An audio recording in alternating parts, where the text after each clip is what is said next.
बिस्मिल्लाहिर्रहमानिर्रहीम। अस्सलाम वालेकुम नाज़रीन, आप यूट्यूब चैनल देख रहे हैं। मैं इमरान खान हूँ। बड़ी खबर यह है और सबसे ज़्यादा सवाल ये उठाया जा रहा है कि क्या पाकिस्तान ईरान के साथ किसी जंग में जाने वाला है। तो इस सवाल का जवाब इस वीलॉग में हम ढूंढते हैं। बहुत सारी आलमी खबरें हैं मशरिक़ वस्ता से खास तौर पर, और उसमें हमें इन चीज़ों का जवाब मिल जाएगा। सबसे पहले तो यह है कि ऐसा बाज़ाहिर दिखाई दे रहा है कि सऊदी अरब दीगर अरब ममालिक के साथ मिलकर ईरान के खिलाफ जंग का हिस्सा बनने जा रहा है। और इसका जो सबसे बड़ा सबूत है वो तो यह है कि अमेरिका ने अपने हमले को फौरी तौर पर खलीजी ममालिक से निकलने का हुक्म दे दिया। खासतौर पर सऊदी अरब को खाली किया जा रहा है और ये हुक्म दिया गया है अमेरिकी हुकूमत की जानिब से कि सफारती अमला, खासतौर पर जो सफारतकार भी हैं, वो फौरी तौर पे सऊदी अरब को छोड़ दें। दीगर ममालिक से भी अमेरिकी बहुत बड़ी तादाद में निकल गए हैं। तो जहां पे भी अमेरिका ने जंग करनी होती है या उन्हें नजर आ रहा होता है कोई बड़ी जंग होने जा रही है, तो वहां वो फौरी तौर पे इनखला शुरू कर देते हैं। और अब वो दिखाई दे रहा है। एक और बड़ी खबर इसमें यह है कि ये मेरे सामने एक डॉक्यूमेंट है जो सऊदी वजारत खारजा का है। इसमें ईरान को वाज़ेह वार्निंग जारी की गई है और बैनुल अक़वामी अखबारात में यह खबर छप चुकी है।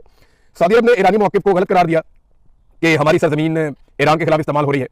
यानी सऊदी अरब का मौक़िफ़ यह है कि अरब ममालिक जहां अमेरिकी अड्डों पर ईरान ने अटैक किया, उन ममालिक के अड्डों के ऊपर से ईरान के ऊपर कोई अटैक नहीं हुआ।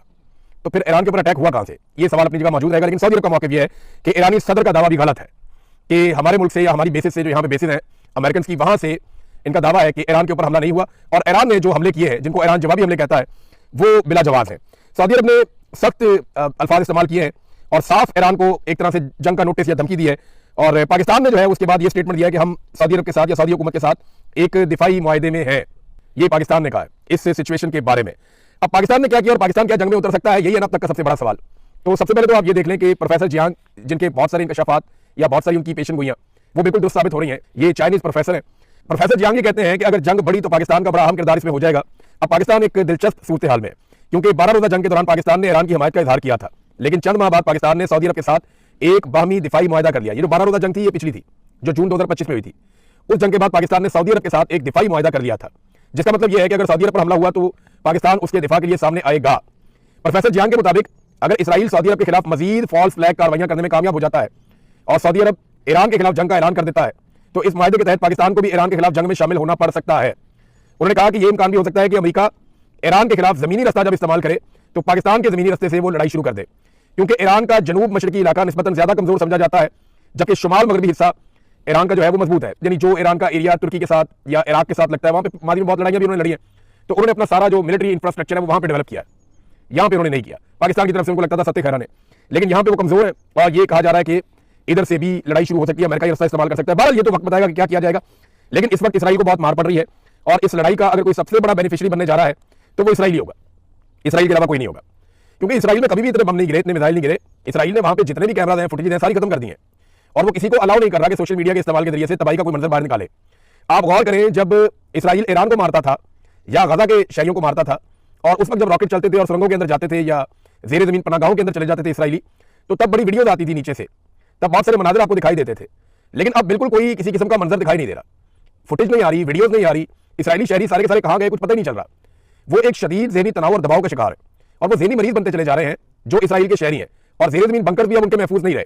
इंडियन मीडिया के कुछ लोग वापस गए और एक इंडियन सहाफ़ी ने यहां तक दावा किया कि 100 फुट नीचे तक भी जो पनागाहें हैं वो भी महफूज नहीं है, उनमें भी नुकसान हुआ है। अभी ये खबर आई है और एक दावा है और मुख्तलिफ मीडिया चैनल में ये चल भी रहा है। दावा ये कहता है कि रूसी खुफिया एजेंसी ने इस बात की तस्दीक की है कि ईरान हाइपरसोनिक मिसाइलों के हमले में, यानी ईरान ने जो हाइपरसोनिक मिसाइलों का हमला किया उसमें इसराइली लीडरशिप के लिए बनाया गया जेर जमीन बंकर तबाह हो गया और इसमें अभी तक आग लगी हुई है।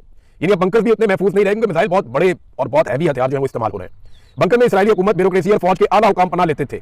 अब पता नहीं उस वक्त वहां पे वो थे या नहीं थे, लेकिन इस जगह पे वो पनाह जरूर लेते रहे माजी में। अब कितना नुकसान हुआ है, क्योंकि इसराइल का कई जगह पे नुकसान रिपोर्ट हो रहा है और हत्ता के लबनान के करीब नुकसान रिपोर्ट हो रहा है, दीगर कई जगहों पे नुकसान रिपोर्ट हो रहा है, बेसिस के अंदर अमेरिका का नुकसान रिपोर्ट हो रहा है, कुछ अमेरिकी फौजी पकड़े गए हैं, ये भी दावा किया जा रहा है। तो आप सारी चीजों को प्लस माइनस करें तो अमेरिका और इसराइल के लिए अकेले में हालात उतने अच्छे नहीं है। आप नए हुर्मुज़ बंद होने की वजह से पूरी दुनिया के ऊपर एक दबाव भी है। यूरोप उस तरीके से अमेरिका के साथ खड़ा नहीं हुआ, तो क्या पाकिस्तान खड़ा हो जाएगा? अब पाकिस्तान ने ना इस वक्त कुछ ऐसी डिमांड्स की हैं सऊदी अरब से जो ये बताती हैं कि पाकिस्तान जंग का हिस्सा बनने जा रहा है। मैं ये क्यों आपको कह रहा हूं, इसका जरा मैं आपको आसानी के साथ समझा देता हूं। देखिए, सऊदी अरब इस वक्त जंगज़दा मुल्क बना हुआ है, उनकी ऑयल की रिफाइनरीज खतरे में है।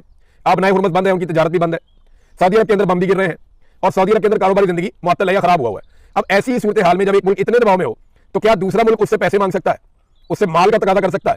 नहीं कर सकता ना।